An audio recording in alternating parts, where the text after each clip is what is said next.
नमस्कार प्रिय दर्शकों, आप सभी का बहुत बहुत स्वागत है हमारे आज के इस कार्यक्रम में। दर्शकों, हमने बात की थी एक बहुत बड़े महत्वपूर्ण डेट की। 2-3 दिन पहले हमने वीडियो दिया था कि 12 अगस्त का दिन जो है वो बड़ा इम्पोर्टेंट होने जा रहा है। इस दिन एक बहुत महत्वपूर्ण खगोलीय घटना होने जा रही है। कर्क राशि में सूर्य ग्रहण इस समय लगने जा रहा है। ये बड़ी महत्वपूर्ण घटना है। ऐसा नहीं है कि ग्रहण कभी लगते नहीं हैं, ग्रहण तो एक स्वाभाविक प्रक्रिया है, सूर्य ग्रहण और चंद्र ग्रहण लगते ही हैं। लेकिन कर्क राशि में जो ग्रहण लग रहा है उसमें दो ग्रह ऑलरेडी और विद्यमान है। यानी कर्क राशि में त्रिग्रही योग बना हुआ है। सूर्य, गुरु और बुध, ये तीन ग्रह एक साथ हैं। ये एक राजयोग का भी निर्माण कर रहे हैं। गुरु और सूर्य के एक साथ होने से गुरु आदित्य योग राजयोग बन रहा है, और सूर्य और बुध के एक साथ होने से बुधादित्य योग बन रहा है। तो ये फायदेमंद भी है, एक तरह की बेनिफिशियल कंडीशन है। हमने इस पे चर्चा भी की थी। लेकिन यहाँ जो है ग्रहण लगने जा रहा है। अब 12 तारीख को ये तीनों ग्रह जो है कर्क राशि में विद्यमान रहेंगे।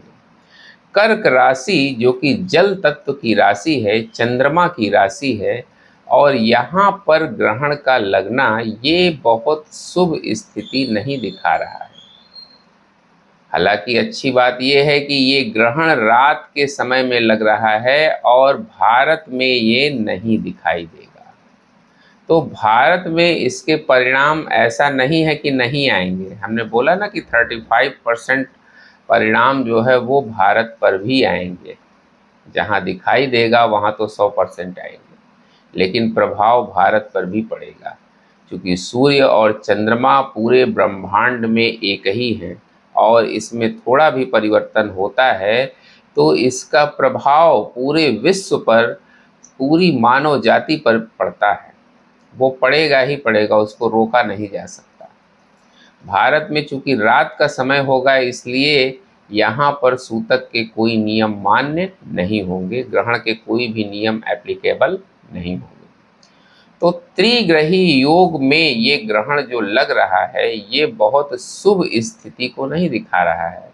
क्योंकि जल तत्वीय राशि कर्क राशि है, और यहाँ जब ग्रहण लगेगा तो इससे होगा ये कि जलीय आपदाएं इस समय बहुत परेशान करने वाली हैं, जो कि आप पहले से भी देख रहे हैं। अभी कल के वीडियो में ही हमने डिस्कस किया था कि इस समय जल की वजह से परेशानी होगी। कहीं अतिवृष्टि है, कहीं अनावृष्टि है, यानी जल से लोग परेशान हैं। और इस ग्रहण के लगने के बाद आप देखिएगा कि प्राकृतिक आपदाएं ज़्यादा परेशान करेंगी। बाढ़ की स्थितियां, सुनामी की स्थितियां, यानी जल से जुड़ी आपदाएं इस समय परेशान करेगी। और समुद्री इलाकों में, ख़ास तौर से जो समुद्री इलाके हैं, वहाँ कोई परेशानी आती हुई दिखाई दे रही है। अमेरिका ईरान का जो वार चल रहा है हॉर्मुज स्ट्रेट को लेकर, यहाँ पर कोई बड़ी समस्या खड़ी होती हुई दिखाई दे रही है। कोई शिप वगैरह पर इस समय हमला हो सकता है, और जिससे जो है एक बड़ा नुकसान होता हुआ दिखाई दे रहा है। तो ये जो ग्रहण लग रहा है, कर्क राशि में सूर्य ग्रहण लगना, ये बहुत अच्छी स्थिति नहीं दिखा रहा है। कर्क राशि के पहले जो है वो मिथुन राशि आती है, जहाँ मंगल विद्यमान है और वो राहु के नक्षत्र में है। और कर्क राशि के बाद जो है केतु स्वयं उपस्थित हैं सिंह राशि में। यानी इनडायरेक्टली हम देखें तो राहु और केतु के बीच में इस समय सूर्य उपस्थित है। तो ये स्थिति जो है वो बहुत अच्छी नहीं दिखाई दे रही है। इससे जो है समुद्री युद्ध भड़क सकता है, और शिप्स को नुकसान इस समय ज़्यादा हो सकता है। जान माल का नुकसान होता हुआ इस समय दिखाई दे रहा है। यानी समुद्र में आग जैसी स्थिति पैदा होगी इस ग्रहण की वजह से। क्योंकि फायर का सूर्य फायरी प्लैनेट है ना, और वो जब वाटर के एलिमेंट में जब ये ग्रहण लगेगा तो इससे फायर इंसिडेंट्स जो है वो पानी के ऊपर होंगे। कोई बम वगैरह गिर सकता है, मिसाइलें गिर सकती हैं, जैसा कि पहले से भी हो रहा है, और ये समुद्री इलाकों में ये घटना होगी, जिसकी वजह से एक बड़ा नुकसान होता हुआ दिखाई दे रहा है। हो सकता है कि फिर से एलपीजी की क्राइसिस कहीं न हो जाए। एलपीजी की क्राइसिस हो सकती है, एलपीजी का रेट बढ़ सकता है, पेट्रोल डीजल के रेट इस समय फिर से बढ़ सकते हैं, या उसका संकट फिर से आता हुआ दिखाई दे रहा है। तो ग्रहण की जो ये स्थिति है सूर्य ग्रहण की, ये बहुत अच्छी नहीं दिखाई दे रही है, और इसका प्रभाव जो होगा वो अगले 45 डेज तक बना रहेगा। किसी भी ग्रहण का प्रभाव लगभग 30 से 45 दिन तक रहता ही रहता है, जिसमें 15 दिन जो है उसका प्रभाव बहुत ज़्यादा रहता है। अच्छा, सूर्य ग्रहण तो जो लगेगा लगेगा ही, इसके बाद चंद्र ग्रहण भी 28 अगस्त को लगने जा रहा है। यानी इसी अगस्त के महीने में दो दो ग्रहण पड़ रहे हैं।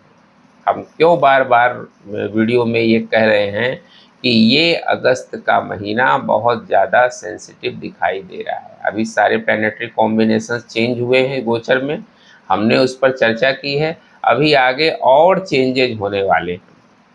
तो एक महीने में दो ग्रहण का पड़ना ये वैसे भी बहुत शुभ स्थिति नहीं होती है। और 17 तारीख को एक और महत्वपूर्ण घटना होने जा रही है, जो वो सूर्य का राशि परिवर्तन।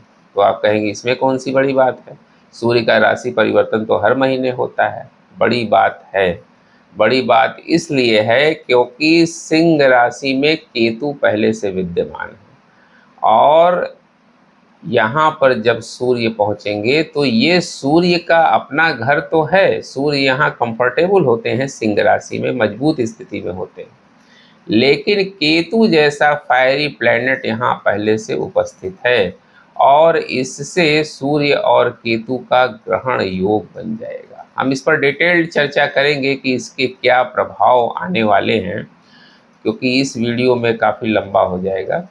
तो ये जो परिवर्तन है अगस्त के महीने में, ख़ास तौर से 12 तारीख को जो ये ग्रहण लग रहा है, सूर्य ग्रहण कर्क राशि में, ये बहुत इम्पॉर्टेंट इक्वेशन क्रिएट कर रहा है। इससे समुद्री इलाकों में या जल से जुड़ी कोई बड़ी आपदा, समुद्री इलाकों में जहाज पर कोई हमला होता हुआ दिखाई दे रहा है, जिसमें बड़ा जान माल का नुकसान हो सकता है, और इससे एनर्जी क्राइसिस क्रिएट हो सकती है पूरी दुनिया में। न हो ऐसा, भगवान न करे ऐसा हो, लेकिन ग्रहों की जो स्थिति दिखाई दे रही है वो ऐसी ही दिखाई दे रही है।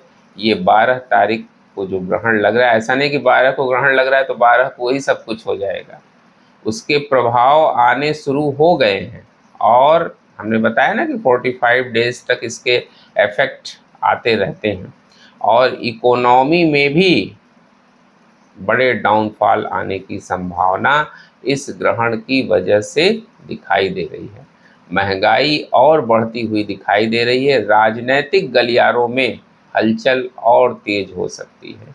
जनता और ज़्यादा आक्रोशित हो सकती है। इस समय कोई नया कानून ऐसा आ सकता है जो जनता को मान्य नहीं होगा। हालांकि कानून जो आएगा वो सरकार जनता के पक्ष में ही लेगी, जनता का उसमें फ़ायदा रहेगा, लेकिन फिर भी जनता उसको मानने को तैयार नहीं होगी। यानी सत्ता पक्ष में जो लोग बैठे हुए हैं उनके लिए मुश्किलें और बढ़ सकती हैं इस ग्रहण की वजह से। तो ये अगस्त का पूरा महीना जो है वो बहुत ज़्यादा सेंसिटिविटी दिखा रहा है। दर्शकों, अगर आपको अपनी कुंडली का कंसल्टेशन लेना है, आपको अपने जीवन की किसी समस्या का समाधान ज्योतिष के माध्यम से चाहिए, तो आप मेरे दिए गए इस व्हाट्सएप नंबर पर कंसल्ट कर सकते हैं। उम्मीद करते हैं दर्शकों हमारा ये वीडियो आपको ज़रूर इन्फॉर्मेटिव लगा होगा। मिलते हैं आपसे अगले वीडियो में किसी नए विषय के साथ। तब तक के लिए हमें आज्ञा दीजिए। नमस्कार।